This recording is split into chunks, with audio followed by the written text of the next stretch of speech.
আকাশের মতো মানুষের মনেও যখন মেঘ জমে, তাকে কখনো বলা হয় মন খারাপ, কখনো বলা হয় অবসাদ।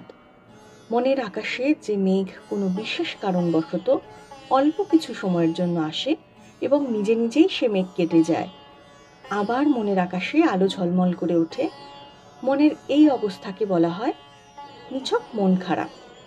কিন্তু মনের আকাশে যে ঘন কালো মেঘ কারণে অকারণে এসে উপস্থিত হয় এবং দিন, সপ্তাহ, মাস, বছর ধরে থেকেই যায়, কাটতেই চায় না, মনের এই অবস্থাকে বলা হয় অবসাদ বা ডিপ্রেশন। অবসাদ এবং মন খারাপের তফাৎটা বুঝতে হবে। অবসাদ শব্দটির গুরুত্ব বুঝতে হবে। অবসাদ একটি মনের অসুখ, যা কখনোই মন খারাপের মতো নিজে নিজে সেরে ওঠে না। শরীরের অসুখ সারাতে ডাক্তারের কাছে যেতে আমাদের কোনো সংকোচ বোধ হয় না, তাহলে মনের অসুখ সারাতে মনের ডাক্তারের কাছে যেতে কিসের সংকোচ?